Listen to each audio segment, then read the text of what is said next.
अस्सलाम वालेकुम सर। कैसे हैं सर आप? खैरियत से? बिल्कुल ठीक है सर। आपसे एक रिक्वेस्ट करनी थी, तो मुझे थोड़ी इन्फॉर्मेशन चाहिए थी। जो अभी जो टेस्ट हो रहे हैं टाउन ऑफिसर और म्यूनसिपल ऑफिसर के, तो इनके थोड़ा स्ट्रेटजी पूछनी थी कि जो हम ये अभी रिटन टेस्ट दे रहे हैं एमसीक्यूएस वाली, तो इसमें सिर्फ यही एक टेस्ट है और यहाँ इसके बाद इंटरव्यू भी होगा। काइंडली ये थोड़ा मुझे आप काइंडली एक वीडियो बना के उसमें थोड़ा हमें गाइड कीजिएगा कि सिर्फ ये रिटन टेस्ट पे ही जो है हमें ऑफर ऑर्डर्स मिलेंगे या सिलेक्शन होगी, या इसके बाद जो है वो इंटरव्यू भी होगा। और इंटरव्यू पे मार्क्स हैं या नहीं हैं, या सिर्फ टेस्ट वाले मार्क्स जो है वो ही काउंट की जाएंगी सर। और इंटरव्यू के बाद कोई और भी प्रोसेस है या नहीं है सर? कारण इस पर एक वीडियो बना के सर अपलोड करें तो हम थोड़ा सा गाइडेंस ले लें sir. Thank you so much sir. अच्छा, हमें ज्वाइन करने का एक मकसद ये भी होता है कि सिर्फ हम आपको कोर्सेज़ नहीं देते, बल्कि हम आपको लेके चलते हैं कि कौन सी चीज़ें हैं जिसे अवॉइड करना है, कौन सी चीज़ों पे फोकस करना है।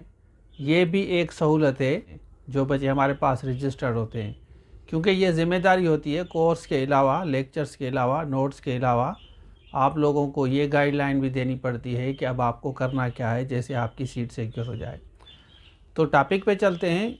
सिंध पब्लिक सर्विस कमीशन में एमसीक्यूज़ के बाद नॉर्मली हिस्ट्री रही है, डायरेक्टली इंटरव्यू होता है। ज़िंदगी में कभी इस तरह नहीं हुआ कि आपको एमसीक्यूज़ के बाद इंटरव्यू ना लें और डायरेक्ट आपको जॉब दें। ये पीएसटी जेएसटी अलग फील्ड थी, जिसमें आपको on the basis of marks आपको दी गई थी। सिंध पब्लिक सर्विस कमीशन की पॉलिसी इस तरह नहीं होती। यहाँ तक कि एक दफ़ा डॉक्टर्स को उन्होंने डायरेक्टली एमसीक्यूज़ के बाद लिया था, इंडक्ट किया था, तो उनके लिए भी इंटरव्यू कंडक्ट किए गए थे। बच्चे कोर्ट में गए थे कि ये किस तरह हो सकता है कि on the basis of MCQs आपने अपॉइंट कर दिया, पता कैसे चले कि कोई लूला है, लंगड़ा है, कोई पागल है, या सही है या सही नहीं है। तो इसके बाद एमसीक्यूज़ टेस्ट के बाद आपका इंटरव्यू होता है। वैसे तो एडमिनिस्ट्रेटिव जॉब्स जो भी आती थी सिंध पब्लिक सर्विस कमीशन में, नॉर्मली एसी असिस्टेंट डायरेक्टर वगैरह की, उनका थ्योरेटिकल पेपर होता था। ऐसे कंपोजिशन, फिर सी राइटिंग वगैरह इस तरह होता था। जीके का भी थोड़े बहुत देते थे। लेकिन इस दफ़ा इन्होंने एमसीक्यूज़ लिया है, जहाँ नंबर ऑफ़ कैंडिडेट ज़्यादा है। हो सकता है, प्रॉबेबिलिटी ये है कि ये रिटन भी लें, हो सकता है। मतलब 1% आप अपने जहन में रखें, 99% चांस कम है। 1% ये भी रखें, हो सकता है कि ये फिर थ्योरेटिकल ऐसे राइटिंग फिर सी राइटिंग का भी टेस्ट लें, क्योंकि ये एडमिनिस्ट्रेटिव सीट्स है। ये बाद में पता चलेगा। अब आपका पहले स्क्रीनिंग पास हो जाएगा, फिर हम पता लेंगे कि भाई ये इंटरव्यू डायरेक्ट ले रहे हैं या थ्योरेटिकल के बाद इंटरव्यू लेंगे, क्योंकि ये पावरफुल सीटें हैं।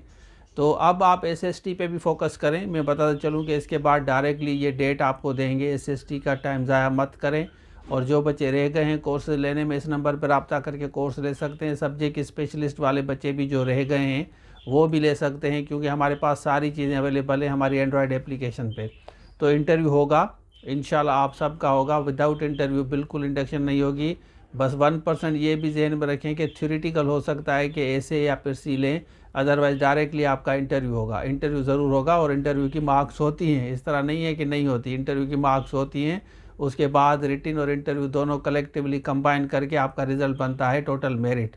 तो ये था आज के लिए। Thank you so much. Allah हाफ़िज़। हमारी एंड्रॉयड एप्लीकेशन है, इसको डाउनलोड करें, इसमें सारे कोर्सेज़ मिलेंगे। और दूसरी बात कि हम डिस्क्रिप्शन में जितने भी लिंक्स हैं ना, आपका जो भी सब्जेक्ट है डिस्क्रिप्शन में जाके चेक करें, उसके बाद इस नंबर पर रब्ता करके